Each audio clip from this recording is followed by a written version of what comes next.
ಒಂದು ಅಜ್ಜಿ ಬಂದಿದ್ರು. ಹೋಗ್ಬೇಕಾದ್ರೆ ಇಬ್ಬರು ನನ್ನನ್ನು ಎಳ್ಕೊಂಡು ತಬ್ಕೊಂಡು ಜೋರಾಗಿ ಹತ್ತಿಬಿಟ್ರು. ಯಾಕೆ, ಏನಾಯಿತು, ಯಾಕೆ ಅಳ್ತೀರಾ, ನನ್ನಿಂದ ಏನಾದ್ರು ತಪ್ಪಾಯ್ತಾ ಅಂತ ಕೇಳಿದೆ. ಅವ್ರು ಹೇಳಿದ್ರು, ನಿನ್ನಿಂದ ತಪ್ಪಾಗಿಲ್ಲ, ಮಕ್ಕಳ ಪ್ರೀತಿ ಹೀಗಿರುತ್ತೆ ಅಂತ ನಮ್ಗೆ ಗೊತ್ತೇ ಇರಲಿಲ್ಲ. ನನ್ನ ಕಾಡುಮನೆ ಒಂದು ಪಾಠಶಾಲೆ, ಪ್ರತಿನಿತ್ಯ ಅದು ನನಗೊಂದು ಪಾಠ ಹೇಳ್ಕೊಡುತ್ತೆ. ಪ್ರತಿನಿತ್ಯ ನನ್ನ ಬದುಕಿಗೆ ಒಂದು ಹೊಸ ದಿಕ್ಕನ್ನು, ಹೊಸ ದಿಶೆಯನ್ನು ಕೊಡುತ್ತೆ. ತುಂಬ ಜನ ನಂಗೆ ಐಡಿಯಾ ಕೊಟ್ಟರು, ಒಳ್ಳೊಳ್ಳೆ ಐಡಿಯಾ ಕೊಟ್ಟಿದ್ದಾರೆ. ಇದೆಲ್ಲ ಮರ ಕಡಿ, JCP ಹಾಕಿ ಲೇವಲ್ ಮಾಡು, ಸುತ್ತಲೂ ಕಾಟೇಜ್ ಕಟ್ಟು, ಮಧ್ಯೆ ಸ್ವಿಮ್ಮಿಂಗ್ ಪೂಲ್ ಮಾಡು, ಆಮೇಲೆ ಒಂದ್ ಕಡೆ DJ ಜಾಗ ಇದೆ, ನಾವು ಭಾಳ ದೊಡ್ಡ ಕಂಪ್ನಿಗಳಿದ್ದಾವೆ, ನಾವೆಲ್ಲರೂ ಬರ್ತೀವಿ ನಿಮ್ಮಲ್ಲಿಗೆ. ಇವತ್ತು ಯಾರು ಬೇರೆ ಕಡೆ ಯಾರು ಆ ಥರದ್ದು ಹರ್ಬಲ್ ಟೀ ತುಂಬ ಕಡೆ ಮಾಡ್ಕೊಡ್ತಾ ಇದ್ದಾರೆ. ಅವ್ರು ಕೊಟ್ಟರು ಕೂಡ ಅವ್ರಿಗೆ ಕೇಳ್ತಾರಂತೆ, ಓ ಕಾಡುಮನೆ ಹರ್ಬಲ್ ಟೀ ಅಂತ. ನನ್ನ ಕಾಡುಮನೆ 3 ಐಟಮ್ ಇಲ್ಲಾಂದ್ರೆ ನಡೆಯೋದಿಲ್ಲ ಕಾಡುಮನೆ. ಒಂದು ಹರ್ಬಲ್ ಟೀ, ಇನ್ನೊಂದು ಹಾಟ್ ಕೋಕಮು, ಮತ್ತೊಂದು ಹರ್ಬಲ್ ಬಾತ್. ಇದು 3 ನನ್ನ ಯುನೀಕ್.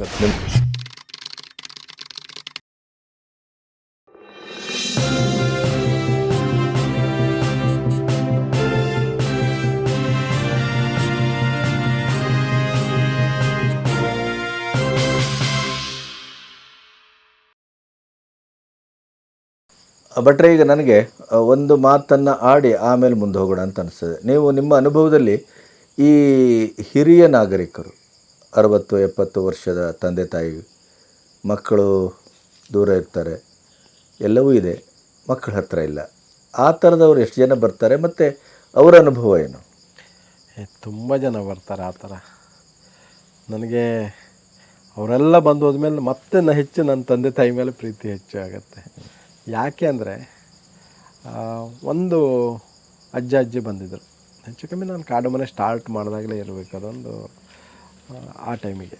ಅವರನ್ನು ಕಾಡುಮನೆ ಅಂದರೆ ಆ ಗುಡಿಸ್ಲು ನಾನು ಹೇಳೋದು, ಅಲ್ಲಿ ಉಳ್ಸೋಕ್ಕೆ ಮನಸ್ಸಾಗಿರಲಿಲ್ಲ. ಅಲ್ಲಿ ಒಂದು ದಿವಸ ಏನೋ ಉಳಿಸಿದ್ದೆ, ನಮ್ಮ ಮನೇಲಿ ಉಳಿಸಿದ್ದೆ, ಮತ್ತು ಶಿವಪುರ ಈ ಥರ ಎಲ್ಲೆಲ್ಲೋ ಕರ್ಕೊಂಡು ಹೋಗಿದ್ದೆ, ಬೇರೆ ಬೇರೆ ಊರಲ್ಲೆಲ್ಲ ಉಳಿಸಿದ್ದೆ. ಹೋಗ್ಬೇಕಾದ್ರೆ ಇಬ್ಬರು ನನ್ನನ್ನು ಎಳ್ಕೊಂಡು ತಬ್ಕೊಂಡು ಜೋರಾಗಿ ಹತ್ತಿಬಿಟ್ರು, ತುಂಬ ಜೋರಾಗಿ ಅಳ್ತರು. ಅಂದರೆ ಭಾವನಾತ್ಮಕ ಇದಾಗಿ, ಯಾಕೆ, ಏನಾಯಿತು, ಯಾಕೆ ಅಳ್ತೀರಾ, ನನ್ನಿಂದ ಏನಾದ್ರು ತಪ್ಪಾಯ್ತಾ ಅಂತ ಕೇಳಿದೆ. ಅವ್ರು ಹೇಳಿದ್ರು, ನಿನ್ನಿಂದ ತಪ್ಪಾಗಿಲ್ಲ, ಮಕ್ಕಳ ಪ್ರೀತಿ ಹೀಗಿರುತ್ತೆ ಅಂತ ನಮ್ಗೆ ಗೊತ್ತೇ ಇರಲಿಲ್ಲ. ನಮಗಿಬ್ಬರು ಮಕ್ಕಳಿದ್ದಾರೆ, ಅಮೇರಿಕಾದಲ್ಲಿ ಸೆಟ್ಲಾಗಿದ್ದಾರೆ. ಅವರು ಫಸ್ಟು ನರ್ಸಿಂಗ್ ಇದು ಏನು UKG LKG ಎಲ್ಲ ಇದೆಯಲ್ಲ, ಅಲ್ಲಿ ಹೋದರು. ಆಮೇಲೆ ನಾವು ಹಾಸ್ಟೆಲಲ್ಲಿ ಇಟ್ವಿ ಅವ್ರನ್ನ, ಅಲ್ಲಿ ಉಳಿದ್ರು. ಆಮೇಲೆ ಹೆಚ್ಚಿನ ವಿದ್ಯಾಭ್ಯಾಸಕ್ಕಂತ ಹೊರಗೆ ಹೋದರು. ಹಾಗಾಗಿ ನಾವು ಮಕ್ಕಳ ಜೊತೆ ಒಂದು 2 ವರ್ಷ ಕೂಡ ಸರಿಯಾಗಿ ಕಳೆದಿಲ್ಲ, ಒಂದು 5 ವರ್ಷವೂ ಕಳೆದಿಲ್ಲ. ಅಂದರೆ ನೇರವಾಗಿ ನಾವು ಅವ್ರ ಜೊತೆ ಇದ್ದುಕೊಂಡು, ನೀವು ತಲೆಗೆ ಎಣ್ಣೆ ಬೇಕಂತ ಕೇಳಿದ್ರಿ, ನಾವು ಮಲಗಿದ ಬೆಡ್ಶೀಟನ್ನು ನಮ್ಮ ಮೈ ಮೇಲೆ ಮುಚ್ಚೋದ್ರಿ, ಹೊದಕೆ ಹಾಕಿ ಹೋದ್ರಿ, ಊಟ ಬಡಿಸಿದ್ರಿ, ನಮಗೆ ಟ್ಯಾಬ್ಲೆಟನ್ನು ಇಂಥದ್ದು ನೀವು ಕೊಟ್ರಿ ನಮಗೆ. ಇದೆಲ್ಲ ಇರುತ್ತೆ ಒಬ್ಬ ಮಕ್ಕಳಿಂದ ಅಂತ ನಮ್ಗೆ ಗೊತ್ತಿಲ್ಲಾಗಿತ್ತು ಅಂತ ತುಂಬ ಹತ್ತೋದ್ರು. ಇನ್ನೊಂದು ಹೇಳಿದ್ರು, ನಾವು ಫೋನ್ ಮಾಡಿದ್ರೆ ನಮ್ಮ ಮಕ್ಕಳು ದುಡ್ಡು ಕೊಟ್ಟು ಕಳಿಸ್ತಾರೆ, ನಮ್ಗೆ ದುಡ್ಡು ಬೇಡ, ಈಗ ನಾವು ನಮ್ಮ ಜೀವನಕ್ಕಾಗುವಷ್ಟು ನಾವು ಇಟ್ಕೊಂಡಿರ್ತೀವಿ, ನಮ್ಗೆ ಬೇಕಾಗಿರೋದು ಪ್ರೀತಿ. ಆದರೆ ಆ ಪ್ರೀತಿ ನಮ್ಗೆ ಸಿಟಿಲಿ ಸಿಗ್ತಾಯಿಲ್ಲ, ಸಿಟಿಲಿ ಅನ್ನೋಕ್ಕಿಂತ ನಮ್ಮ ಮಕ್ಕಳಿಂದನೇ ಸಿಗ್ತಾಯಿಲ್ಲ ಅಂತ ಭಾಳ ನೋವಿನಿಂದ ಭಾವನೆ ವ್ಯಕ್ತ ಮಾಡಿದ್ರು. ಅದು ಒಂದು. ಇನ್ನೊಬ್ಬರು ಹೈದ್ರಾಬಾದ್ನವರು, ಅವರು ಡಾಕ್ಟ್ರು, ಹಾರ್ಟ್ ಸ್ಪೆಷಲಿಸ್ಟು ಏನಂತ, ತುಂಬ ದೊಡ್ಡ ಡಾಕ್ಟ್ರು. ಕಾಡುಮನೆ ಬಂದರು. ಅದು ಮಣ್ಣಿನ ಮನೆಯಲ್ಲೇ ಹೆಚ್ಚು ನನ್ನ ಅನುಭವಗಳು. ಆ ಸಣ್ಣ ಮನೆಯಲ್ಲೇ ಎಲ್ಲ ಒಟ್ಟಿಗೆ ಇರ್ತಿದ್ದೆ, ತುಂಬ ಜನ ಬಂದು ಹೋಗಿದ್ದಾರೆ. ಅಲ್ಲೇ ಉಳ್ಕೊಂಡಿದ್ರು. ಅವರು ಗಂಡ ಹೆಂಡತಿ, 2 ಮಕ್ಕಳು, ತಂದೆ ತಾಯಿ, ಎಷ್ಟು ಜನ ಒಂದರ ಅದೇ. ಆವಾಗ ಹೇಗಿತ್ತು ಆ ಮನೇಲಿ, ಒಂದು ಗ್ರೂಪ್ ಅಂದರೆ ಒಂದೇ ಗ್ರೂಪು, ಅದು ಹೋದ್ಮೇಲೆ ಇನ್ನೊಂದು ಗ್ರೂಪು, ಆ ಥರ ಉಳಿದ್ರು. ಎಲ್ಲ ಆಯಿತು. ಈ ಕಡೆ ಕೆಳಗಡೆಯಿಂದ ದಾರಿತ್ತು. ಇನ್ನೇನು ಹೋಗ್ಬೇಕಾದ್ರೆ ಜೋರಾಗಿ ಅಳ್ಳಿಕ್ಕೆ ಸ್ಟಾರ್ಟ್ ಮಾಡಿದ್ರು ಅವರು ಡಾಕ್ಟ್ರು. ಏನಾಯಿತು ಓಡ್ ಬಂದೆ. ಯಾಕೆ ಡಾಕ್ಟ್ರ್ ಈ ಥರ ಅಳ್ತಾ ಇದ್ದೀರಿ, ಏನಾಯಿತು ಅಂತ ಕೇಳ. ಇಲ್ಲ, ನನಗೆ ಇಂಥ ಜೀವನ ಇದೆ ಅಂತ ಗೊತ್ತೇ ಇಲ್ಲಾಗಿತ್ತು. ನಾನು ದುಡ್ದೆ ದೊಡ್ಡ ಹಾಸ್ಪಿಟ್ಲ್ ಕಟ್ತಾ ಹೋದೆ. ಬಿಟ್ಟರೆ ನನ್ನ ಅಪ್ಪನ ಜೊತೆ ಈ ಥರನ ಕಳೀಲೇ ಇಲ್ಲ. ಅವ್ರನ್ನ ಕೈ ಹಿಡ್ಕೊಂಡು ಓಡಾಡಿಸಿದೆ, ಮಕ್ಕಳ ಜೊತೆ ಆಟ ಆಡಿದೆ. ಅವಾಗೆಲ್ಲ ಲಗೋರಿ ಎಲ್ಲ ಇಟ್ಟಿದ್ದು, ಲಗೋರಿ ಆಡಿದೆ, ಏನೇನೋ ಒಟ್ಟಾರೆ ಅವ್ರಿಗೆ ಬೇಕಾಗೋ ಖುಷಿಯನ್ನೆಲ್ಲ ಮಾಡಿದರು. ಇದೆಲ್ಲ ಮಾಡೋಕ್ಕೆ ಸಾಧ್ಯ ಅನ್ನೋದು ನನಗೆ ಗೊತ್ತೇ ಇರಲಿಲ್ಲ. ನನಗೆ ಇಲ್ಲಿ ಬಿಟ್ಟು ಹೋಗಿ ಮನಸ್ಸೇ ಇಲ್ಲ. ನಾನೀಗ ಅಲ್ಲಿರೋ ನನ್ನ ಸ್ಟಾಫ್ ಸಲುವಾಗಿ, ವರ್ಕರ್ಸ್ ಸಲುವಾಗಿ ನಾನು ದುಡಿಬೇಕಾಗಿದೆ, ಹೋಗಬೇಕಾಗಿದೆ ಅಂತ ಜೋರಾಗಿ ಹತ್ತರು. ನಾನು ಹೇಳ್ದಲ್ಲ, ಹೆಚ್ಚು ಕಮ್ಮಿ ಯಾರೇ ಬಂದು ಹೋಗ್ಬೇಕಾದ್ರೂ ನನಗೆ ನಾ ಸುಖಿ. ನಾವು ಕಲ್ಪನೆ ಏನಂದರೆ, ಸಿಟಿಲಿದ್ದವರೆಲ್ಲ ಸುಖವಾಗಿದ್ದಾರೆ, ಎಲ್ಲ ಇದೆ, ಐಷಾರಾಮಿಯಾಗಿದ್ದಾರೆ ಅಂತ. ನೀವು ಐಷಾರಾಮಿಯಾಗಲ್ಲ, ನಿಮ್ಮ ಸಿಟಿಲಿದ್ದವ್ರು ಬದುಕು ಏನು ಅನ್ನೋದು. ನನ್ನ ಕಾಡುಮನೆ ಒಂದು ಪಾಠಶಾಲೆ, ಎಲ್ಲಕ್ಕಿಂತ ಮುಖ್ಯವಾಗಿ ಇದೊಂದು ಪಾಠಶಾಲೆ. ನನಗೆ ಪ್ರತಿನಿತ್ಯ ಅದು ನನಗೊಂದು ಪಾಠ ಹೇಳ್ಕೊಡುತ್ತೆ. ಪ್ರತಿನಿತ್ಯ ನನ್ನ ಬದುಕಿಗೆ ಒಂದು ಹೊಸ ದಿಕ್ಕನ್ನು, ಹೊಸ ದಿಶೆಯನ್ನು ಕೊಡುತ್ತೆ. ಸೊ ನೀವು ಓನ್ಲಿ ಫಾರ್ ನೇಚರ್ ಅಂತ ನಿಮ್ಮ ಸ್ಲೋಗನ್ನು. ಎಸ್. ಅದರ ಅರ್ಥ ಏನು ಮತ್ತು ಅದರ ಈ ಹೇಗೆ ಅದರ ವಾಸ್ತವಿಕ ಚಿತ್ರಣ ಅದು? ನೋಡಿ, ಓನ್ಲಿ ಫಾರ್ ನೇಚರ್ ಲವರ್ಸ್ ಅಂದರೆ ಕೇವಲ ನಿಸರ್ಗ ಪ್ರಿಯರಿಗೆ ಮಾತ್ರ ಅಂತ 17 ವರ್ಷದಿಂದ ಹಾಕಿದೆ. ಆವಾಗ ಭಾಳ ಕಷ್ಟ ಆಯಿತು. ಅದು ಈ ಒಂದು ಉಳ್ಕೊಳ್ಳಿಕ್ಕೆ ಸರಿ ಮನೆ ಇಲ್ದಿತ್ತು ಅವನು, ಅದ್ರ ಮೇಲೆ ನಂದು ಕಂಡೀಷನ್ ಹಾಕಿದರೆ ಯಾರು ಬರ್ತಾರೆ ಹೇಳಿ. ನನ್ನ ಉದ್ದೇಶ ಅಷ್ಟೇ, ಇದು ನಿಸರ್ಗ ಪ್ರಿಯರಿಗೆ ಮಾತ್ರ ಈ ಜಾಗ ಇರಬೇಕು, ಕ್ರೌಡ್ ಬೇಕು, ಮ್ಯೂಸಿಕ್ ಬೇಕು, ಇನ್ನೇನು ಬೇಕು ಅನ್ನೋರಿಗೆ ಅಲ್ಲ ಅಂತ ಹೇಳಲಿಕ್ಕೆ ಹೊರಟಿದ್ದಾಗಿತ್ತು. ಅದೇ ಥರ ನಾನು ಅದನ್ನು ಮೇಂಟೈನ್ ಮಾಡಿದೆ. ಇವತ್ತು ನನ್ನ ಹತ್ರ ಒಂದು 70% photographers, bird watchers, nature lovers ಸಿಕ್ಬಿಟ್ಟಿದ್ದಾರೆ. ಇನ್ನೊಂದು 30% ಆಗ್ತಾ ಇದ್ದಾರೆ ನಿಧಾನವಾಗಿ. ಒಂದು ಮತ್ತು ಇಲ್ಲಿ ಬಂದು ನೀವು ಕಾಡಿಗೆ ಬಂದು ಸಿಟಿಯ ಸೌಲಭ್ಯ ಕೇಳೋರಾದರೆ ಪಾಪ ಅವರೂ ಖುಷಿಯಾಗಿರಲ್ಲ, ನಾನು ಖುಷಿಯಾಗಿ ಅವ್ರನ್ನ ಖುಷಿ ಮಾಡೋಕ್ಕೆ ಸಾಧ್ಯ ಇಲ್ಲ. ಹಾಗಾಗಿ ನನ್ನ ಟ್ಯಾಗ್ಲೈನ್ ನಾನು ಓನ್ಲಿ ಫಾರ್ ನೇಚರ್ ಲವರ್ಸ್ ಅನ್ನೋದು ನನ್ನ ಇದು. ಒಂದು ಜೊತೆಯಲ್ಲಿ ನೀವು ಇಲ್ಲಿ ಬಂದಾಗ ಏನೋ ಒಂದು ನಿಸರ್ಗದ ಸಣ್ಣ ಪಾಠ, ಅದರ ಒಂದು ಆ ಒಂದು ಅನುಭವನ ಪಡ್ಕೊಂಡು ಹೋಗಬೇಕು ಅನ್ನೋಂಥದ್ದು ನಂದು ಒಂದು ಉದ್ದೇಶ. ಹಾಗಾಗಿ ನಾನು ತುಂಬ ಜನ ನಂಗೆ ಐಡಿಯಾ ಕೊಟ್ಟರು, ಒಳ್ಳೊಳ್ಳೆ ಐಡಿಯಾ ಕೊಟ್ಟಿದ್ದಾರೆ. ಇದೆಲ್ಲ ಮರ ಕಡಿ, JCP ಹಾಕಿ ಲೇವಲ್ ಮಾಡು, ಓಕೆ, ಸುತ್ತಲೂ ಕಾಟೇಜ್ ಕಟ್ಟು, ಮಧ್ಯೆ ಸ್ವಿಮ್ಮಿಂಗ್ ಪೂಲ್ ಮಾಡು, ಆಮೇಲೆ ಒಂದು ಕಡೆ DJ ಜಾಗ ಇದೆ, ನಾವು ಭಾಳ ದೊಡ್ಡ ಕಂಪ್ನಿಗಳಿದ್ದಾವೆ, ನಾವೆಲ್ಲರೂ ಬರ್ತೀವಿ ನಿಮ್ಮಲ್ಲಿಗೆ, ಈ ಥರ ಎಲ್ಲ ಹೇಳಿದವರಿದ್ದಾರೆ. ನಾನು 17 ವರ್ಷದಿಂದ ಹ್ಞೂ ಅಂತಲೇ ಹೇಳಿದ್ದೀನಿ, ಇಲ್ಲ ಅಂತ ಹೇಳಿಲ್ಲ. ಅಂದರೆ ನಾನು ಹೇಳೋದಷ್ಟೇ, ನಮಗೆ ಹೇಗೆ ಹೋಗಬೇಕು ಅನ್ನೋದು ಒಂದು ನಿರ್ಧಾರ ಗಟ್ಟಿ ಇರಬೇಕು. ಕರೆಕ್ಟ್. ಅದರ ಮಧ್ಯ ಆ ಕಡೆ ಬಂತು, ಅವ್ರು ಬಂದರು, ಇವ್ರು ಹೇಳಿದ್ರು ಅಂತ ವಿಚಲಿತ ಆದ್ರೆಲ್ಲ ನಾವು ಒಂದು ದಾರಿ ಮುಟ್ಟಕ್ಕೆ ಸಾಧ್ಯನೇ ಇಲ್ಲ. ಇವತ್ತಿನ ಜನ ಯಾಕೆ ಫೇಲ್ ಆಗ್ತಾ ಇದ್ದಾರೆ ಅಂತಂದರೆ ಅವ್ರದ್ದು ಚಂಚಲ ಮನಸ್ಸು. ಇದು ಒಳ್ಳೇದು ಕಾಣುತ್ತೆ, ಅಲ್ಲಿ ಹೋದ್ಮೇಲೆ ಓ ಇದು ಹಿಂಗೆ ನಾವು ಅಯ್ಯೋ ಇದು ಬೇಡ ಬಿಡು ಅಂತ ಇನ್ನೊಂದು ಕಡೆ ಹೋಗ್ತಾರೆ, ಅದು ಬಿಡ್ತಾರೆ, ಮತ್ತೊಂದು ಕಡೆ ಹೋಗ್ತಾರೆ. ಯಾವುದ್ರಲ್ಲೂ ಅನುಭವ ಇರೋದೇ ಇಲ್ಲ. ನನ್ನಲ್ಲಿ ಸುಮಾರು ಜನ ಹುಡುಗರು ಕೆಲಸ ಕೇಳ್ಕೊಂಬರ್ತಾರೆ, ಏನು ಮಾಡಿದ್ಯಪ್ಪ ಸರ್, ನಾನು ಆ ರೆಸಾರ್ಟಲ್ಲಿ ಒಂದು 2 ತಿಂಗಳಿದ್ದೆ, ಇಲ್ಲಿ 6 ತಿಂಗಳಿದ್ದೆ, ಅಲ್ಲಿ 8 ತಿಂಗಳಿದ್ದೆ, ನನಗೆ ಎಲೆಕ್ಟ್ರಿಷಿಯನ್ ಬರುತ್ತೆ, ಡ್ರೈವಿಂಗ್ ಬರುತ್ತೆ, ಅದು ಬರುತ್ತೆ, ಇದು ಬರುತ್ತೆ, ಎಲ್ಲದೂ ಬರುತ್ತೆ. ಹಾಗಾದರೆ ಯಾವುದನ್ನು ನೀನು ಒಬ್ಬನೇ ನಿಭಾಯಿಸುವಂಥ ಶಕ್ತಿ ಇದೆ ಕೇಳಿದರೆ ಅವನ ಹತ್ರ ಗೊತ್ತಿಲ್ಲ. ಆ ಥರದ್ದು ಒಂದು ಗೊಂದಲ ಇದೆ. ನಾನು ಹೇಳೋದಷ್ಟೇ, ನಾವು ಹಾಗಾಗಿ ನಾನು ಆವಾಗಲೇ ಇಟ್ಟಿದ್ದು ಓನ್ಲಿ ಫಾರ್ ನೇಚರ್ ಲವರ್ಸ್. ಅದಕ್ಕೆ ಇವತ್ತಿಗೂ ನಾನು ಕಟ್ಟಿಬದ್ಧ. ಯಾರಾದರೂ ನಿಮಗೆ ಈ ಕಡೆ ಫೋನ್ ಮಾಡಿ ನಮಗೆ ಸುಮ್ಮನೆ ನೇಚರಲ್ಲಿ ಇರಬೇಕು, ಬರ್ಡ್ ವಾಚಿಂಗ್ ಸಲುವಾಗಿ ಉಳ್ಕೊಳ್ಬೇಕು ಅಥವಾ ಪ್ರಕೃತಿ ಮಧ್ಯೆ ಇರಬೇಕು ಅಂದರೆ ಯಾರು ಕೇಳಿದ್ರು ಕಾಡು ಮನೆ ಹೋಗಿ ಅಂತ ಹೇಳ್ಬಿಡ್ತಾರೆ. ಕರೆಕ್ಟ್. ಆಮೇಲೆ ಏನು ಚಟುವಟಿಕೆಗಳು ಇಲ್ಲಿ ಒಬ್ಬ ಗೆಸ್ಟ್ ಬಂದರೆ ಅವನನ್ನು ಹೇಗೆ ರಿಸೀವ್ ಮಾಡ್ತೀರಿ? ಬರುವ ಮೊದಲಿನ ಪ್ರಕ್ರಿಯೆಗಳೇನು, ಹೇಗೆ? ಈಗ ನಂದು ಇವತ್ತಿಗೂ ಆನ್ಲೈನ್ ಬುಕ್ಕಿಂಗ್ ಇಲ್ಲ. ಏನೇ ಇದ್ದರೂ ನೀವು ನನಗೆ ಫೋನ್ ಮಾಡಬೇಕು, ನಾನು ನಿಮ್ಮ ಜೊತೆ ಮಾತಾಡ್ತೀನಿ. ನನಗೆ ಸರಿ ಅನಿಸಿದ್ರೆ ನಿಮ್ಮ ಬುಕ್ಕಿಂಗನ್ನು ತೆಗೆದುಕೊಳ್ತೀನಿ. ಇಲ್ಲಾಂದ್ರೆ ನಾನು ಸುಳ್ಳು ಹೇಳ್ತೀನಿ, ಫುಲ್ ಆಗಿದೆ ಅಂತ ಸುಳ್ಳು ಹೇಳ್ಬಿಡ್ತೀನಿ. ಯಾಕಂದರೆ ನೀವು ಮಾತಲ್ಲೇ ಗೊತ್ತಾಗ್ಬಿಡುತ್ತೆ. ನಮ್ಮದು ರಾತ್ರಿ 10 ಗಂಟೆ ಲೈಟ್ ಆಫ್ ಅಂದ್ಕೊಳ್ಳಿ ಹೌದಾ ಅಂತ ಅರ್ಧ ಜನ ಫೋನ್ ಇಟ್ಬಿಡ್ತಾರೆ, ಅವ್ರು 2 ಗಂಟೆ ಮೂಲಕ. ಇನ್ನು ಮ್ಯೂಸಿಕ್ ಇಲ್ಲ ಅಂದ್ಕೊಳ್ಳಿ ಇನ್ನೊಂದಷ್ಟು ಜನ ಇದಾಗ್ತಾರೆ. ಆ ಥರ ಫಿಲ್ಟರ್ ಆಗ್ತಾ ಹೋಗ್ತಾರೆ. ನಿಜವಾದ ಇಂಟ್ರೆಸ್ಟ್ ಇದ್ದವ್ರನ್ನ ಜೊತೆ ನಾನು ಮಾತಾಡಿ ನನಗೆ ಹೌದು ಸರಿ ಅನಿಸಿದ್ರೆ ನಾನು ತೆಗೆದುಕೊಳ್ಳೋಂಥ ಫಸ್ಟ್ ಬುಕ್ಕಿಂಗ್ ಪ್ರೊಸೆಸ್ ಒಂದು ಸ್ವಲ್ಪ ಅಮೌಂಟನ್ನು ಅಡ್ವಾನ್ಸ್ ಆಗಿ ಹಾಕ್ಕೊಳ್ತೀನಿ. ಒಂದು ಎರಡನೇದಾಗಿ ಅವ್ರು ಬರ್ತಾ ಇದ್ದಂತೆ ಬಂದ ಮೇಲೆ ಒಂದು ವೆಲ್ಕಮ್ ಡ್ರಿಂಕ್ಸ್ ಕೊಡ್ತೀವಿ. ಈಗ ಏನು ನಿಮಗೆ ಹರ್ಬಲ್ ಟೀ ಕೊಟ್ಟನಲ್ಲ, ಅದು ಕಾಡುಮನೆ ಹರ್ಬಲ್ ಟೀ ಅಂತಲೇ ಫೇಮಸ್ಸು. ಇವತ್ತು ಯಾರು ಬೇರೆ ಕಡೆ ಯಾರು ಆ ಥರದ್ದು ಹರ್ಬಲ್ ಟೀ ತುಂಬ ಕಡೆ ಮಾಡ್ಕೊಡ್ತಾ ಇದ್ದಾರೆ. ಅವ್ರು ಕೊಟ್ಟರು ಕೂಡ ಅವ್ರಿಗೆ ಕೇಳ್ತಾರಂತೆ, ಓ ಕಾಡುಮನೆ ಹರ್ಬಲ್ ಟೀ ಅಂತ. ಹೆಸರು ಚೇಂಜ್ ಮಾಡೋಕ್ಕಾಗಿಲ್ಲ. ಕರೆಕ್ಟ್. ಈ ಕಡೆ ರೋಡಿಂದ DC SP ಅಥವಾ ಯಾರೋ ದೊಡ್ಡ ಆಫೀಸರ್ಗಳು ಹೋಗ್ತಾಯಿದ್ರು, ನನ್ನ ಹರ್ಬಲ್ ಟೀ ಕೊಡ್ಲಿಕ್ಕೆ ಒಂದು ಬಂದು ಹೋಗ್ತಾರೆ. ಅದು ನಾನು ಗೆಸ್ಟಿಗೆ ವೆಲ್ಕಮ್ ಡ್ರಿಂಕ್ಸ್ ಹಾಕಿ ಕೊಡ್ತೀನಿ. ಆಮೇಲೆ ಕೂತ್ಕೊಂಡು ಪ್ಲ್ಯಾನ್ ಮಾಡ್ತೀನಿ. ಯಾಕಂದರೆ ಬಂದವರೆಲ್ಲ ನನ್ನ ಪ್ಲ್ಯಾನಿಗೆ ಸೆಟ್ ಆಗಿರಬೇಕು ಅಂತಿಲ್ಲ. ಕೆಲವು ಜನ ನಿದ್ರೆ ಮಾಡೋಕ್ಕಂತಲೇ ಬರೋರಿದ್ದಾರೆ, ಕೆಲವು ಜನ ಒಟ್ಟಿಗೆ ಕುಟುಂಬದ ಜೊತೆ ಇದ್ದು ಮಾತಾಡ್ಕೊಂಡು ಹರಟೆ ಹೊಡೆಯೋಕ್ಕಂತ ಬರೋರಿದ್ದಾರೆ, ಕೆಲವು ಜನ ಓನ್ಲಿ ವಾಟರ್ ಸ್ಪೋರ್ಟ್ಸಿಗೆ ಬರೋರಿದ್ದಾರೆ, ಸಫಾರಿ ಬರೋರಿದ್ದಾರೆ, ಅಥವಾ ನೇಚರ್ ಮಧ್ಯೆ ಓಡಾಡೋಕ್ಕೆ ಬರೋರಿದ್ದಾರೆ. ಅವ್ರದ್ದು ಇಂಟ್ರೆಸ್ಟ್ ಏನಿದೆ ಆ ಪ್ರಕಾರ ಅವ್ರ ಹತ್ರ ಮಾತಾಡಿ ಒಂದು ಪ್ಲ್ಯಾನ್ ಮಾಡಿಕೊಡ್ತೀನಿ. ಅದನ್ನು ಇಡೀ ಒಂದು ಅವ್ರು 2 ನೈಟ್ ಇದ್ದಾರೋ 3 ನೈಟ್ ಇದ್ದಾರೋ ಅಥವಾ ಒಂದೇ ನೈಟ್ ಇದ್ದು ಹೋಗ್ತಾರೋ ಅವರಿಗೆ ಒಂದು ಸರಿಯಾದ ಒಂದು ಇದನ್ನು ಕೊಡುವಂಥದ್ದು. ಇನ್ನೊಂದು ಇಲ್ಲಿ ಹರ್ಬಲ್ ಬಾತ್ ಇದೆ ಕಾಡು ಮನೆಯಲ್ಲಿ. ನನ್ನ ಕಾಡು ಮನೆ 3 ಐಟಮ್ ಇಲ್ಲಾಂದರೆ ನಡೆಯೋದಿಲ್ಲ ಕಾಡು ಮನೆ. ಒಂದು ಹರ್ಬಲ್ ಟೀ, ಇನ್ನೊಂದು ಹಾಟ್ ಕೋಕಮು, ಮತ್ತೊಂದು ಹರ್ಬಲ್ ಬಾತ್. ಇದು 3 ನನ್ನ ಯುನಿಕ್. ಅದು ನಿಮ್ಮ ಟ್ರಂಪ್ ಕಾರ್ಡು. ಎಸ್, 100ಕ್ಕೆ 100. ತುಂಬ ಜನ ಕಾಪಿ ಮಾಡಿದ್ದಾರೆ. ನಂಗೆ ಖುಷಿ, ನಂದು ಯಾವಾಗಲೂ ಅಷ್ಟೇ. ನಾನು ಏನು ಮಾಡ್ತಾ ಬೇರೆಯವರೆಲ್ಲ ಕಾಪಿ ಮಾಡಿದ್ರೆ ನಾನು ಹೋಗ್ತಾ ಇರೋದು ಸರಿ ಇತ್ತು, ಅದು ಸರಿಯಾದದ್ದು ಅಂತ ಅನಿಸ್ತದೆ. ನನಗೂ ಖುಷಿ, ನನಗೇನು ಬೇಜಾರಿಲ್ಲ ಅದ್ರ ಬಗ್ಗೆ. ಅದು ಆ ಥರ ಮಾಡಿ ಪ್ಲ್ಯಾನ್ ಮಾಡಿ ಅವಕ್ಕೆ ತಕ್ಕ ಇದನ್ನು ಮಾಡ್ತೀನಿ. ಇನ್ನು ಕೆಲವು ಜನ ವಯಸ್ಸಾದವರು ಇರ್ತಾರೆ, ಅವರು ಎಲ್ಲಿಗೆ ಹೋಗ್ಬೋದು, ಯಾವುದು ಅವರಿಗೆ ಸೂಕ್ತ ಅವ್ರಿಗೆ ನಾನು ಹೇಳ್ತೀನಿ, ನೀವು ಇದು ಬೇಡ ಇದೇ ಮಾಡಿ, ಹಿಂಗಿದೆ ಇದು ಹಿಂಗಿದೆ. ಪಾಪ ಅವ್ರು ನೆಟ್ಟಲ್ಲಿ ಒಂದಷ್ಟು ನೋಡ್ಕೊಂಡು ಬಂದುಬಿಡ್ತಾರೆ.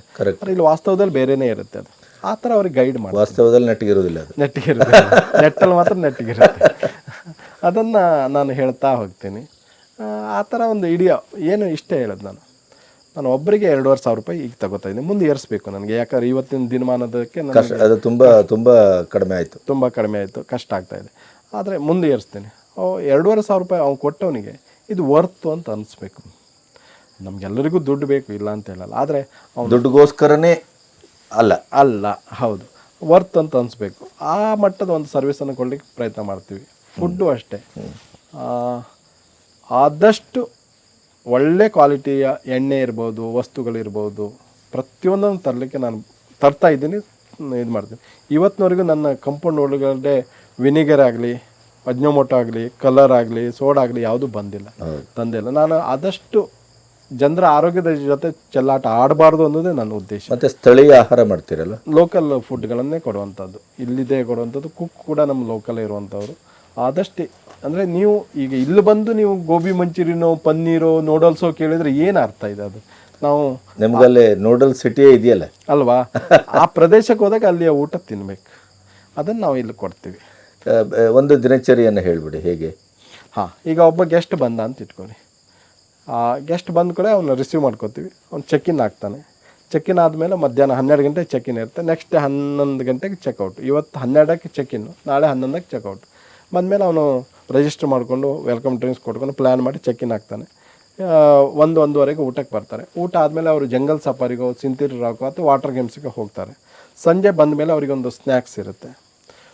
ಸ್ನ್ಯಾಕ್ಸ್ ಮುಗಿಸ್ಕೊಂಡು ಹರ್ಬಲ್ ಬಾತ್ ಮಾಡ್ತಾರೆ. ಹರ್ಬಲ್ ಬಾತ್ ರೆಡಿ ಇರುತ್ತೆ. ಒಂದು 5-6 ಥರದ್ದು ಹರ್ಬ್ಸನ್ನು ಹಾಕಿ ಅದನ್ನು ರೆಡಿ ಮಾಡಿರ್ತೀವಿ. ಹರ್ಬಲ್ ಬಾತ್ ಮಾಡ್ತಾರೆ. ಹರ್ಬಲ್ ಬಾತ್ ಆದಮೇಲೆ ಒಂದು ಕ್ಯಾಂಪ್ ಫೈರಿಗೆ ಕೂತ್ಕೋತಾರೆ. ನಾನು ಕ್ಯಾಂಪ್ ಫೈರ್ ಭಾಳ ಕಡಿಮೆ ಹಾಕೋದು, ನಿಸರ್ಗಕ್ಕೆ ತೊಂದರೆ ಆಗಬಾರ್ದು. ಆದರೆ ಕೆಲವು ಜನ ಪಾಪ ಎಲ್ಲದೂ ನೀವು ಮಾಡಬೇಡಿ ಅಂದರೆ ಅವ್ರು ಬರೋದು ಒಂದು ಸಣ್ಣ ಖುಷಿಗೆ ಅಲ್ವಾ, ಅಂದರೆ ಅವ್ರು ಕೇಳಿದವರು ಕೊಡ್ತೀವಿ. ಕ್ಯಾಂಪ್ ಫೈರ್ ಹಾಕ್ಕೊಡ್ತೀನಿ. ಒಂದು 8:30-9ಕ್ಕೆ 8-8:15ಗೆ ಊಟಕ್ಕೆ ಬಂದುಬಿಡ್ತಾರೆ. ಯಾಕಂದ್ರೆ 10 ಗಂಟೆ ನನ್ನ ಡೈನಿಂಗ್ ಕ್ಲೋಸ್. ನಾನು ಮಿನಿಸ್ಟ್ರು ಬಂದರೂ ಅಷ್ಟೇ, ಯಾರು ಬಂದರೂ ಅಷ್ಟೇ, ನಾನು ಅದರಲ್ಲಿ ಕಾಂಪ್ರಮೈಸ್ ಇಲ್ಲ. ಯಾಕಂದ್ರೆ ನನ್ನ ಸ್ಟಾಫ್ ಮತ್ತು ನಾಳೆಗೆ ಅವ್ರು ರೆಡಿ ಆಗ್ತಾರೆ. ನನಗೆ ಏನೋ ಬೇಕು ಅನ್ನೋ ಕಾರಣ ನಾನು ಓಕೆ ಲೂಸ್ ಬಿಡುವುದು ಅಲ್ಲ. 10 ಗಂಟೆ ನಾನು ಡೈನಿಂಗ್ ಕ್ಲೋಸ್ ಮಾಡ್ತೀನಿ. ಅಷ್ಟರಲ್ಲಿ ಯಾರು ಊಟ ಬಂದರೂ ಅವ್ರು ಮಾಡ್ತಾರೆ. ನೆಕ್ಸ್ಟ್ ಡೇದು ಪ್ಲ್ಯಾನ್ ಮಾಡ್ತೀನಿ. ಎಲ್ಲರೂ ಇದ್ದಾಗಲೇ ನಾಳೆ ಎಲ್ಲಿಗೆ ಹೋಗೋದು, ಏನು ಮಾಡೋದು, ಆ ಪ್ರಕಾರ ಒಂದು ಮಾರ್ನಿಂಗ್ ಒಂದು ಟ್ರೆಕ್ಕಿಂಗ್ ಕರ್ಕೊಂಡು ಹೋಗ್ತೀನಿ. ಇಲ್ಲೇ ಒಂದು ಒಳ್ಳೆ ವ್ಯೂ ಪಾಯಿಂಟ್ ಇದೆ ನನ್ನ ಕಾಡು ಮನೆ ಹಿಂದ್ಗಡೆನೆ, ಒಂದು 1.5-2 ಕಿಲೋಮೀಟರ್ ದೂರ ಆಗುತ್ತೆ. ಅಲ್ಲಿಗೆ ಟ್ರೆಕ್ಕಿಂಗ್ ಕರ್ಕೊಂಡು ಹೋಗಿ ಅಲ್ಲಿ ಒಳ್ಳೆ ತುಂಬ ವ್ಯೂ ಇದೆ. ಅಲ್ಲಿ ಹುಲಿಯ ಸ್ಟೋರಿಯನ್ನು ಹೇಳ್ತೀನಿ.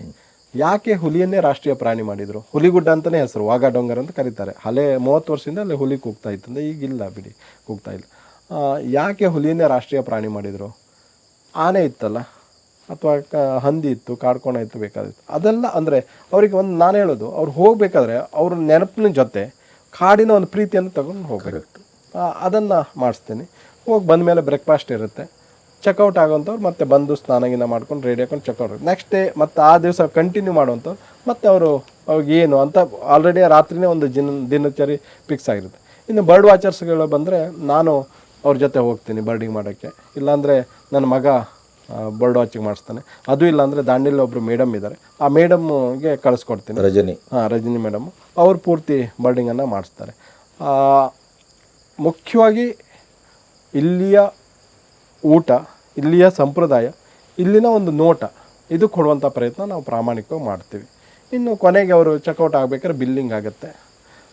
ಮತ್ತು ನಾವು ಯಥಾ ಪ್ರಕಾರ ಅವ್ರನ್ನ ಟಾಟಾ ಮಾಡ್ತೀವಿ. ಪ್ರತಿ ಸಾರಿ ಒಂದು ಗೆಸ್ಟ್ ಹೋಗ್ಬೇಕಾದ್ರೆ ನಮ್ಮ ಮನಸ್ಸು ತುಂಬ ಬರುತ್ತೆ, ಗೆಸ್ಟಿಗೂ ಮನಸ್ಸು ತುಂಬ ಬರುತ್ತೆ. ಆ ಒಂದು ಸಂಬಂಧ ನಮ್ಮಲ್ಲಿ ಬೆಳೆದಿರುತ್ತೆ. ರಿಪೀಟ್ ಕಸ್ಟಮರ್ಸ್ ಜಾಸ್ತಿ ಇದ್ದಾರಲ್ಲ ಸರ್, ಒಂದು 50 ಸಾರಿ, 80 ಸಾರಿ, 70 ಸಾರಿ, 20 ಸಾರಿ ಬಂದವರು ತುಂಬ ಜನ ಇದ್ದಾರೆ, ಲೆಕ್ಕನೇ ಇಲ್ಲ ಆ ಥರ. ಅವ್ರಿಗೇನು ಮತ್ತೇನು ಮಾಡ್ಲಿಕ್ಕೆ ಹೋಗ್ತಾರೆ, ಎಷ್ಟು ಏನಿದೆ, ಒಂದು ಸಾರಿ ಬಂದು ಹೋದ್ಮೇಲೆ ತುಂಬ ಜನ ನಂಗೆ ಕೇಳ್ತಾರೆ ಏನಿದೆ ಇಲ್ಲಿ ನೋಡಲಿಕ್ಕೆ ಅಂತ. ಹಾಗೆ ನೋಡಿದರೆ ನಿಮಗೆ ಏನೂ ಇಲ್ಲ, ಬರೀ ಕಾಡಿದೆ ನಮ್ಮ ಹತ್ರ. ಅವರು ಸುಮ್ಮನೆ ರಿಲ್ಯಾಕ್ಸಿಗೆ ಬರ್ತಾರೆ.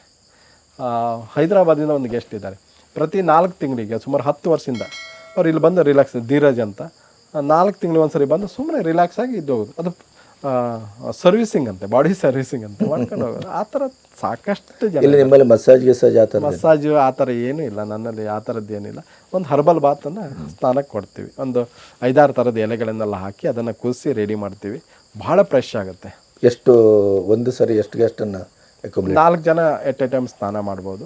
ಹಂಡೆ ಒಳಗೆ ಕೂರಿಸಿ ಅದರಿಂದ ಬಾಡಿ ಪೇನ್ ಹೋಗುತ್ತೆ, ಸ್ಕಿನ್ ಅಲರ್ಜಿ ಒಳ್ಳೆಯದು, ಕೂದಲ ಉದುರೋದು ಕಡಿಮೆ ಆಗುತ್ತೆ. ಹಾಗಂತ ನಿಮ್ಮ ಥರ ಕೂದಲ ಹೋಗಿದ್ದು ಬರಲ್ಲ. ಮತ್ತೆ ನೀವು ಹೋಗಿ ಫುಲ್ ಸ್ನಾನ ಮಾಡ್ತಾ ನರಸಿಂಹ ಕೂದಲ ಬರ್ತದೆ ಅಂತೇಳಿ ಹರ್ಬಲ್ ಮಾತು ನೆಕ್ಸ್ಟ್ ಡೇ ನೋಡ್ರಿ ಒಂದು ಕೂದಲು ಇಲ್ಲ ಇದಾಗಬಾರ್ದು, ಬರಲಿಲ್ಲ ಅಂತೇಳಿ ಬರಲಿಲ್ಲ ಅಂತ ಇದು ನಮ್ಮ ಎವರೇಜ್ ದಿನಚರಿ. ನಮ್ಮ ಕಾಡು ಮನೆಯ ಗೆಳೆಯ ನರಸಿಂಹ ಚಾಪ್ಕಂಡ ಊರಲ್ಲಿ ಬೇರು ಬಿಟ್ಟು ಹಲವರಿಗೆ ನೆರಳಾದವರು. ಒಂದು ಪ್ರವಾಸ ಉದ್ಯಮವನ್ನು ಆರಂಭಿಸಿ ಸ್ಥಳೀಯ ಸಂಪನ್ಮೂಲಗಳನ್ನು ಬಳಸಿಕೊಂಡು ಪರಿಸರ ಶಿಕ್ಷಣವನ್ನು ನೀಡ್ತಾ ಇವತ್ತು ಕಾಡು ಮನೆಯ ಮೂಲಕ ನಾಡಿಗೆ ಪರಿಚಿತರಾಗಿದ್ದಾರೆ. ನಾನು ಇವರ ಆರಂಭಿಕ ದಿನಗಳನ್ನು ಗಮನಿಸಿದ್ದೀನಿ. ಒಂದು ಸೂಕ್ತವಾಗಿ ವಿವರಣೆ ಕೊಡ್ತಾ, ಅತಿಥಿಗಳನ್ನು ಸತ್ಕರಿಸ್ತಾ, ಆ ಮೂಲಕವಾಗಿ ಅವರ ಮನಸ್ಸನ್ನು ಗೆಲ್ತಾನೆ ಒಂದು ಉದ್ಯಮದ ಯಶಸ್ಸನ್ನು ಸಾಧಿಸಿದ್ದಾರೆ. ಹಳ್ಳಿಯಲ್ಲಿರುವ ಯುವಕರಿಗೆ ಮಾದರಿಯಾದಂಥ ಹುಡುಗ ಇವರು. ಖಂಡಿತಕ್ಕೂ ಇವರು ಹಾಕಿಕೊಟ್ಟಂಥ ಮಾದರಿ ಏನಿದೆ, ಪ್ರವಾಸೋದ್ಯಮದ ಮಾದರಿ, ಒಂದು ಪಕ್ಷಿಯನ್ನು ಪರಿಚಯಿಸೋದಿರ್ಬೋದು, ಮರಗಿಡಗಳನ್ನು ಪರಿಚಯಿಸಿರ್ಬೋದು, ಸ್ಥಳೀಯ ಪಾರಂಪರಿಕ ಆಹಾರಗಳನ್ನು ತೋರಿಸೋದಿರ್ಬೋದು, ನದಿಯನ್ನು ತೋರಿಸೋದಿರ್ಬೋದು, ಒಂದು ಜೇನಿನ ಮೂಲಕ ಅಸಾಧ್ಯವಾದಂಥ ಪರಿಚಯವನ್ನು ಮಾಡುವಂಥದ್ದಿರ್ಬೋದು. ಹೀಗೆ ಅನೇಕ ರೀತಿಯಲ್ಲಿ ಇವರು ಕೆಲಸ ಮಾಡ್ತಾ ಬಂದವರು. ಹಳ್ಳಿಗಳು ಖಾಲಿಯಾಗ್ತಾಯಿದೆ, ಕೃಷಿಯಲ್ಲಿ ಆದಾಯ ಇಲ್ಲ, ಕೃಷಿಗೆ ಕೂಲಿಗಳಿಲ್ಲ ಅಂತ ಅನೇಕ ಸಮಸ್ಯೆಗಳು ನೋಡ್ತಾ ಇರೋ ಹೊತ್ತಿನಲ್ಲಿ ನಮಗೆ ಎಲ್ಲೋ ಸಣ್ಣ ಸಣ್ಣ ಬೆಳಕಿಂಡಿಗಳ ಹಾಗೆ ಇಂಥ ಅನೇಕ ಯುವ ಉದ್ಯಮಿಗಳು ಕಾಣ್ತಾರೆ. ಈ ಒಂದು ದಾಂಡೇಲಿಯ ಪ್ರದೇಶದಲ್ಲಿ, ಚಾಪಖಂಡದಲ್ಲಿ ಇವರು ಆರಂಭಿಸಿದಂಥ ಒಂದು ಮಾದರಿ ಇದೆಯಲ್ಲ, ಕಳೆದ ಒಂದೆರಡು ದಶಕದಲ್ಲಿ ಇವರು ಅನುಭವದ ಮೂಲಕ ಸಾಕಷ್ಟು ಕಲ್ತಿದ್ದಾರೆ. ಇವರ ಅನುಭವಗಳು ಇನ್ನಷ್ಟು ಜನಕ್ಕೆ ಬೆಳಕಾಗಲಿ ಅಂತ ಹಾರೈಸ್ತೀನಿ. ನಮಸ್ಕಾರ. ಅಂದರೆ ನಮಗೆ ಅನಿಸಿರೋದು ಇಲ್ಲಿರೋ ಪರಿಸರ, ಕಾಡು ಮಧ್ಯದಲ್ಲಿ ಎಲ್ಲ ನೇಚರಿಗೆ ಏನು ಡಿಸ್ಟರ್ಬ್ ಮಾಡಲಾರ್ದೇ ನೇಚರ್ ಒಳಗೇ ಒಂದು ಮನೆ ಕಟ್ಟಿದವ್ರ ಗತೆ ಕಟ್ಟಿ ಅಲ್ಲಿ ನಾವು ಇರೋದಕ್ಕೆ ವ್ಯವಸ್ಥೆ ಮಾಡಿದ್ದಾರೆ. ಅದು ಭಾಳ ವಿಶೇಷ ಇಲ್ಲಿ. ಇನ್ನೊಂದು, ಇಷ್ಟು ಔಟ್ ಆಫ್ ಸಿಟಿ ಲೊಕೇಶನ್ ಇದ್ರೂ ಎಲ್ಲ ಫೆಸಿಲಿಟೀಸ್ನೂ ಚೆನ್ನಾಗಿ ಕೊಟ್ಟಿದ್ದಾರೆ. ಅಂದರೆ ಕ್ಲೀನ್ನೆಸ್ ಆಗಲಿ, ರೂಮ್ ಕ್ಲೀನ್ ಆಗಲಿ, ಹಾಟ್ ವಾಟರು, ಆಮೇಲೆ ಬಾತ್ರೂಮು, ಟಾಯ್ಲೆಟು ಎಲ್ಲ ಕ್ಲೀನ್ ಇದೆ. ಮತ್ತು ಹೊರಗಡೆನೂ ನಮಗೆ ಕಾಡಲ್ಲಿದ್ರೂ ನಡಿಬೇಕಾದ್ರೆ, ನೈಟ್ ನಡಿಬೇಕಾದ್ರೆ ಏನೂ ಭಯ ಆಗಲ್ಲ. ಆರಾಮಾಗಿ ಭಯ ಇರಲಾರ್ದೆ ನಡಿಬೋದು. ಫ್ಯಾಮ್ಲಿ ಜೊತೆ ಬಂದ್ರೂ ನಮಗೆ ಅವ್ರ ಸೇಫ್ಟಿ ಮೇಲೆ ಕನ್ಸರ್ನೂ ಇಲ್ಲ, ಆರಾಮಾಗಿ ಸೇಫ್ ಆಗಿದ್ದೀವಿ ಅನ್ನೋ ಫೀಲಿಂಗ್ ಇದೆ. ಅದೇ ನಮಗೆ ಇಲ್ಲಿ ಯೂನಿಕ್ ಅನಿಸಿದೆ. ವಿಶೇಷ ಅಂದರೆ ಹೇಳಬೇಕಂದ್ರೆ ಅವರು ಸ್ಟಾಫು ಎಲ್ಲ ಮುಖದಲ್ಲಿ ಯಾವಾಗಲೂ ಸ್ಮೈಲ್ ಇರುತ್ತೆ.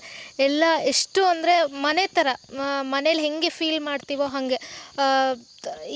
ಇವಾಗ ದುಡ್ಡಿಗೋಸ್ಕರ ಮಾಡ್ತಾರೆ ಅಂತ ಅಲ್ಲ, ಎಲ್ಲ ಫುಲ್ಲು ದುಡ್ಡು ಕೊಟ್ಟರು ಇದು ಸಿಗಲಾರ್ದು ಅಷ್ಟು ಚೆನ್ನಾಗಿ ನೋಡ್ಕೋತಾರೆ. ಎಲ್ಲ ಚೆನ್ನಾಗಿದೆ, ಕ್ಲೀನಾಗಿದೆ. ಫಸ್ಟ್ ಆಫ್ ಆಲ್ ಎಲ್ಲ ಕ್ಲೀನಾಗಿದೆ. ಹೇಗೆ ಅಂದರೆ ನಾವು ಮನೇಲಿದ್ದಂಗೆ ಫೀಲು. 2 ಡೇಸ್ ಆಚೆ ಬಂದಿದ್ದೀವಿ ಅಂತ ಮನೇಲಿದ್ದಂಗೆ. ಮನೆ ಊಟ, ಇಲ್ಲಿ ಊಟ ಆಗಿರ್ಬೋದು, ಸ್ಟಾಫ್ ಆಗಿರ್ಬೋದು ಎಲ್ಲ. ಆಮೇಲೆ ಏನಂದರೆ ಒಂದು ನಾಲೆಜ್ಗೇನು ನರಸಿಂಹ ಭಟ್ರು ಅವರು ಒಂಥರ ನಾಲೆಜ್ ಇದ್ದಂಗೆ. ಎಕ್ಸ್ಪೀರಿಯನ್ಸ್ ಅವ್ರಿಗೆ ಎಷ್ಟಿದೆ ಅಂತಂದರೆ ಹೇಳ್ಕೊತಾರೆ, ಹಿಂಗೆ ಇರಬೇಕು, ಹಿಂಗೆ ಮಾಡಬೇಕು. ಅವ್ರ ಮುಖದಲ್ಲಿ ಯಾವಾಗಲೂ ಒಂದು ಸ್ಮೈಲ್ ಇರುತ್ತೆ. ಇದಕ್ಕೆ ಹೋದಾಗ, ಹನಿ ಪಾರ್ಕ್ ಹೋದಾಗ ಅವ್ರ ಮಗನೂ ನೋಡಿದ್ವಿ, ಅವರು ಹಾಗೆ ಇದ್ದಾರೆ.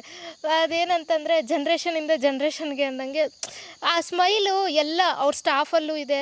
ಹೆಂಗೆ ಅನಿಸುತ್ತೆ ಅಂದರೆ ಅದಕ್ಕೆ ಇದಿಷ್ಟು ಚೆನ್ನಾಗಿರೋದು. ಅವ್ರ ಮುಖದಲ್ಲಿ ಆ ಸ್ಮೈಲ್ ಇರೋದಕ್ಕೆ ಇಷ್ಟು ಚೆನ್ನಾಗಿರೋದು. ನಮ್ಮನ್ನ ಆಸ್ ಎ ಕಸ್ಟಮರ್ ಅಂತ ಟ್ರೀಟೇ ಮಾಡಲ್ಲ. ನಾವು ಇಲ್ಲಿ ಬಂದಾಗಿಂದ ನಾವು ಇಲ್ಲಿ ಅವರು ಅನ್ಸೇ ಇಲ್ಲ, ನಾವು ಇದೆಲ್ಲ ಅವರೇ ಓನರು. ಅವರು ಸಿಂಪ್ಲಿಸಿಟಿ, ಸ್ಮೈಲು, ಅವ್ರ ಕೇರಿಂಗ್ ನೇಚರು ಚೆನ್ನಾಗಿದೆ. ನಾನು ಹೇಳೋದಂದ್ರೆ ಒಂದು ಸತಿ ಎಲ್ಲರೂ ಫ್ಯಾಮ್ಲಿ ಜೊತೆ ಬಂದು ಟ್ರೈ ಮಾಡಿ. ಫ್ರೆಂಡ್ಸು ಬರ್ಬೋದು, ಫ್ಯಾಮ್ಲಿನೂ ಬರ್ಬೋದು, ಏನೂ ಇಲ್ಲ, ಚೆನ್ನಾಗಿದೆ. ಒಂದು ಸತಿ ಬರ್ರಿ. Thank you.